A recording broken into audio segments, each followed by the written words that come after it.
unfortunately, many of us are paper chasers. Ito talaga hinahabol natin. Pero isipin yung mabuti. Ito po ba talaga ang gusto natin? Kasi pwede itong mapunit, pwedeng masira, pwedeng masunog. Hindi ito gusto natin. Ang gusto natin mabibili nito, kama. Makakabili ka ng kama. Right? Pero kama ba talaga gusto mo? Hindi. Yung comfort na mabibigay ng kama at yung tulog na mabibigay ng kama. Tama?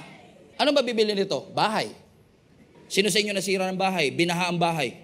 Ang bilis lang masira. Ilang taong kong pinag-ipunan, wala pang 1 week, ubos. Pero bahay ba talaga gusto mo? Hindi. Yung security na mabibigay ng bahay. So ang suggestion ko, kaysa habulin mo ng habulin to, ba't di mo na lang pag-pray yung security kay Lord, at yung peace kay Lord, at yung joy kay Lord, kasi yun, priceless yun eh. Yun ang ibig sabihin ni Lord. So which will you invest on? Earthly treasures? O yung heavenly treasure?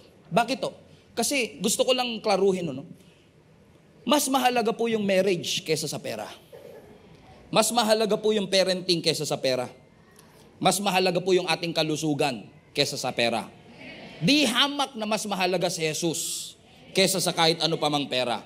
Money is a good servant, but it is a terrible master. When God gave you this, kapag binigyan ka ng Panginoon ng ganito, ang thinking mo kagad, how can I steward this? Paano ko aalagaan ito? So that I can be a blessing to other people. Because ang money naman, neutral to eh. Amoral yan. It depends on how you use it. And the way you use it will determine if it's going to be helpful or hurtful. Either way, it is amoral. It is neutral. Pero ang principle ng scripture, binigay sa iyo ng Lord ito to be a blessing to other people. Because God wants the blessing to flow through you, not just to you. So every time God gave you a money, it's not for your greed. It's for your seed.